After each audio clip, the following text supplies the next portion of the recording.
Good morning, students. Today we will discuss acid-base behavior of amino acid, that is in section D, amino acids.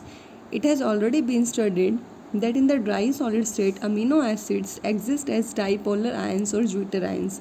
Dipolar और zwitter ions कौन सा होता है बेटा, जिसमें acidic भी और बेसिक भी हो. ठीक है, this zwitter ions are amphoteric in nature. तो ये क्या होंगे, जो ज्विटर ions है ये क्या होंगे, एम्फोटेरिक नेचर होंगे, react in acid as well as in base.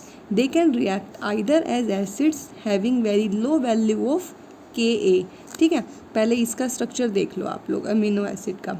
R कोई भी alkyl group, CH single bond COO negative, NH3 positive amino group और कार्बोक्सिलेट ग्रुप. तो जो लो वैल्यूज़ होंगी KO की, Ka की, और S basis having very low values of Kb. Clear. तो एसिड्स की Ka और बेस की Kb. The exceptionally low values of Ka and Kb of amino acids are quite consistent with the zwitter ion structure. तो यहाँ से ये तो clear है. अकॉर्डिंग टू दिस स्ट्रक्चर, अब इस स्ट्रक्चर के अकॉर्डिंग बेटा सब्सटीट्यूटेड अमोनियम आयन जो होता है वो हमारा कैसे एक्ट करेगा, प्रोटॉन डोनर की तरह एक्ट करेगा, और ये क्या होगा, एसिडिक सेंटर होगा. जबकि जो हमारा कार्बोक्सिलेट आयन है वो हमारा कैसे एक्ट करेगा, प्रोटॉन एक्सेप्टर की तरह एक्ट करेगा, और ये हमारा क्या होगा, बेसिक सेंटर होगा. क्लियर. फिर ये कहता है जो K a actually refers the acidity of a substituted ammonium ion. ठीक है, एंड रिप्रेजेंटेड एज बिलो. तो हम के ए निकाल लेंगे, एसिडिटी निकाल लेंगे. तो देखो RCH ये तो स्ट्रक्चर था, प्लस हाइड्रोलिसिस करेंगे H2O. तो यहाँ से क्या कर लेगा, एब्स्ट्रैक्ट कर लेगा प्रोटोन अमोनियम, इससे किससे, अमोनियम आयन से. तो यहाँ पे NH2 बच जाएगा और इधर क्या आ जाएगा H3O पॉजिटिव. तो देखो H3O पॉजिटिव और RCH NH2 और ये यूं का यूं. तो हम कैसे निकालते हैं, कि ए प्रोडक्ट बाय में रिएक्टेंट. तो रिएक्टेंट आ गया और ये देखो प्रोडक्ट आ गया इधर. ठीक है, अब हमने Ka निकाला था, एसिडिटी निकाली थी, अब हम निकाल लेंगे बेसिसिटी. तो के be refer the basicity of A carboxylate ion. क्यों, क्योंकि मैंने क्या कहा था, जो कार्बोक्सिलेट आयन है वो कैसे एक्ट करेगा, हमारा बेसिक सेंटर की तरह एक्ट करेगा. ठीक है, तो देखो इधर अब ऐसे ही हाइड्रोलिसिस वाटर किया, अब ये तो ऐसे ही रहेगा. यहाँ से H2O से हम कैसे करते हैं, H और OH. ठीक है, तो यहाँ से H तो इसके पास चला जाएगा और यहाँ से OX निकल जाएगा, OH निकल जाएगा. तो OH नेगेटिव आ गया और H इधर आ गया. तो ये भी प्रोडक्ट बाय में रिएक्टेंट, बेसिसिटी. ठीक है, तो जो एक्वस सॉल्यूशन के अंदर होता है, जो प्रोडक्ट होता है हमारा एसिडिटी कांस्टेंट का of an acid and the basicity constant of its conjugate base is equal to the approximately 1 into 10⁻⁻14. देखो इधर Ka into Kb acidity into basicity equals to 1 into 10⁻14. अगर इसी कंसेप्ट को हम एसिडिटी और बेसिसिटी कांस्टेंट में simple amino acids के लिए लगाएंगे तो हम कैसे निकालेंगे, देखो जैसे कि ग्लाइसिन ले लें, एसिडिटी ये थी, ग्लाइसिन की is due to the substitute ammonium ion of its conjugate base NH2 should be. तो ये ऐसे आ जाएगी. ठीक है, ऊपर तो निकाला ही था ये वाला. तो और this is quite reasonable for an aliphatic amine के लिए भी. ऐसे हम बेसिसिटी कितनी हो जाएगी, 2.5 10⁻12. क्यों, due to the carboxylate ion, ये पहले बता चुकी थी. और Ka of its conjugate acid should be. ठीक है, तो ये ऊपर वाले तो था ही हमारा, और ये बेसिसिटी है. ठीक है, तो ये इतना क्लियर. फिर आता है इक्विलिब्रियम एग्जिस्टिंग इन एसिडिक और basic solution of amino acid, effect of pH का इफेक्ट क्या होता है. अगर हम अमीनो एसिड का सॉल्यूशन लें और उसको अल्कलाइन करें किसी बेस के साथ, जैसे कि सोडियम हाइड्रोक्साइड, तो जो डाईपोलर आयन है वो हमारा डाईपोलर, देखो ये रहा प्लस और नेगेटिव ज्विटर आयन था ना, वो कन्वर्टेड हो जाएगा एनायन में. ठीक है, जैसे कि ये रहा. तो स्ट्रॉन्गर बेस जो हमारा हाइड्रोक्साइड आयन है वो एब्स्ट्रैक्ट कर लेगा प्रोटॉन किससे, अमोनियम आयन से. ठीक है, और डिस्प्लेस कर देगा वीकर बेस को. अब देखो इधर से ये कर देगा, इधर से H ले लेगा तो इधर से क्या आ जाएगा, H2O आ जाएगा, और इधर क्या बच जाएगा, NH2. तो ये स्ट्रॉन्गर बेस, ये वीकर बेस. ऐसे अगर हम अमीनो एसिड का सॉल्यूशन लें और उसको एसिडिक बनाए तो जो डाईपोलर आयन है बेटा हमारा ये वाला, वो कन्वर्टेड हो जाएगा कैटायन में. ठीक है, देखो इधर हमने बेस लिया, ठीक है, इधर हम एसिड ले रहे हैं, तो स्ट्रॉन्गर एसिड H3O पॉजिटिव लिया, इसने क्या किया, एक प्रोटॉन रिलीज किया कार्बोक्सिलेट के पास, तो डिस्प्लेस कर देगा कार्बोक्सिलिक एसिड को. तो इधर से क्या बच जाएगा, H2O बच जाएगा, और इधर क्या आ जाएगा, H. इधर H आ गया और इधर H2O. क्लियर. तो इससे क्या पता लगा कि जो हमारा अमोनियम कैटायन है NH3 positive rather than the carboxylic group, ये हमारा एसिडिक साइट है और प्रोटॉन को डोनेट करेगा बेस सॉल्यूशन में, जबकि जो कार्बोक्सिलेट एनायन है हमारा COO negative rather than amino group which accept a proton, ये प्रोटॉन को एक्सेप्ट करेगा इन एसिड सॉल्यूशन। क्लियर?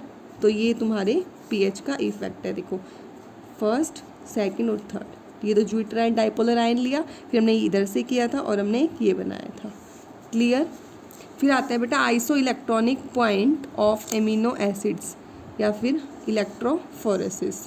ठीक है, तो iso electronic point of amino acid क्या होता है? पहले देखो एक्वस सॉल्यूशन जो है अमीनो एसिड का वो एक इक्विलिब्रियम एग्जिस्ट करता है between the dipolar ion and the anionic and the cationic form. ये एनायनिक फॉर्म और ये कैटायनिक फॉर्म। देखो ये तो ज्यूटर आयन, ये डाइपोलर आयन हो ही गया। अगर हम स्ट्रॉन्ग एसिड ले रहे हैं, H3O पॉजिटिव ले रहे हैं, तो हमारे यहाँ से OH नेगेटिव निकलता है और H जाके जुड़ता है। देखो जुड़ गया, और इधर भी OH नेगेटिव करता है, इधर क्या हो जाएगा NH2 आ जाएगा और COO नेगेटिव। एक बार तो देखो NH3 पॉजिटिव ऐसे ही रहेगा, है ना, सिर्फ COH आ जाएगा। एक बार ये ऐसे ही रहेगा और यहाँ पे NH2, दोनों का ये एसिड और बेसिक सेंटर का। ठीक है, तो जो पोजीशन है इक्विलिब्रियम की वो किस पे डिपेंड करती है? pH ऑफ सॉल्यूशन के ऊपर। अगर सॉल्यूशन हमारा स्ट्रॉन्गली एसिडिक है, स्ट्रॉन्गली एसिडिक का मतलब लो pH है, तो अमीनो एसिड हमारा प्रीडोमिनेंटली एग्जिस्ट करेगा एज ए कैटायन। ठीक है, अगर स्ट्रॉन्गली बेसिक सॉल्यूशन है, बेसिक सॉल्यूशन मतलब हाई pH है, तो amino acid exist primarily as an anion. ये बात याद रखनी है। तो एट सम स्टेट और intermediate pH value the concentration of dipolar ion is maximum and the concentration of cation and anion are minimum और equal to each other. This is known as iso electronic point, that is PI। ठीक है, and at the iso electronic point there is no net charge on the amino acid and it doesn't migrate towards any electrode when placed in the electric field. किसी भी towards electrode की तरह move नहीं करेगा अगर इसको हम electric field में रखा जाए। क्लियर? तो ये आप लोगों का था iso electronic point of amino acid. और जो iso electronic point amino acid वो किस पे डिपेंड करता है? इट्स स्ट्रक्चर, इसके स्ट्रक्चर पे। So that each amino acid has a characteristic iso electronic point. हर एक का अलग अलग आइसो इलेक्ट्रॉनिक पॉइंट होता है। जैसे ग्लाइसिन का देखें pH 6.1। Clear?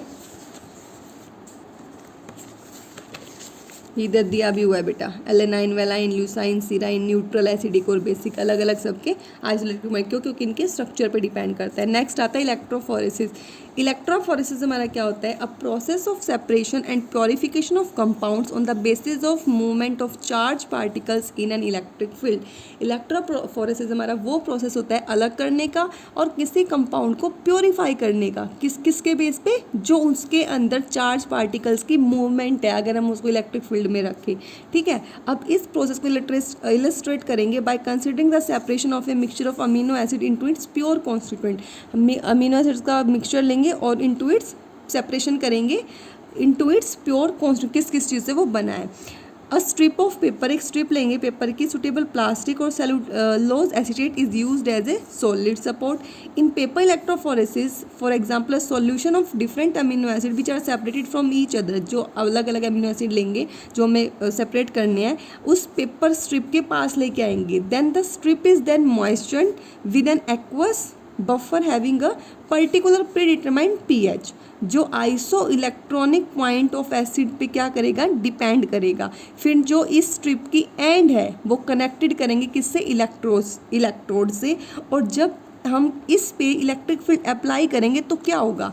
Amino acids whose iso electronic point is below the pH of the buffer start migrating slowly towards the positive electrode. अगर आइसो इलेक्ट्रॉनिक पॉइंट हमारा बिलो pH के below है तो वो पॉजिटिव इलेक्ट्रोड की तरफ जाएगा, मतलब कि एनायनिक फॉर्म। अगर उसका iso electronic point higher than pH है तो बफर माइग्रेट करेगा नेगेटिव इलेक्ट्रोड की तरफ, जो क्या कहता है कि वो mainly in the cationic form. Clear? अगर उसका iso electronic point correspond to the pH है तो बफर माइग्रेट नहीं करेगा, इसका मतलब there is no net charge. Below the pH है तो पॉजिटिव इलेक्ट्रोड, अगर हमारा हायर देन द pH है तो negative electrode, positive anionic, negative cationic, और कॉरेस्पॉन्ड जा रहा है तो there is no net charge. Clear. Different amino acid migrate at different rate, अलग अलग अमीनो एसिड बेटा अलग अलग रेट से करते हैं। क्यों? क्योंकि किस पे डिपेंड करेंगे ये? आइसो इलेक्ट्रॉनिक पॉइंट किसी एसिड का और उसकी चार्ज डेंसिटी पे। तो इससे क्या होगा, हमारे डिफरेंट अमीनो एसिड सेपरेट हो जाएंगे एक दूसरे से और ये सेपरेशन कंप्लीट हो जाएगी। फिर हम उस स्ट्रिप को ड्राई करेंगे, स्प्रे करेंगे डाई से, और डाई कौन सी लेंगे? निनहाइड्रीन, और उससे हम क्या कर लेंगे? कंपोनेंट्स को सेपरेट कर लेंगे जिससे वो विजिबल हो जाएंगे। क्लियर? ये सब मिक्सचर देखो, ये एग्जाम्पल दिया हुआ है। ये देखो, separation of amino acid mixture by the electrophoresis, paper strip at the pH 6 negative और ये पॉजिटिव। बताया था ना, पॉजिटिव की तरफ मूव अगर हाइयर pH होगी, ठीक है, तो नेगेटिव की तरफ मूव करेगा, अगर लो pH होगी तो पॉजिटिव की तरफ मूव करेगा, ठीक है, अगर कहीं नहीं होगी तो किसी भी तरफ मूव नहीं करेगा। क्लियर? तो बेटा आज के लिए आप क्या पढ़ोगे? Iso electronic point, electrophoresis and acid base behaviour of amino acids. Clear? Thank you.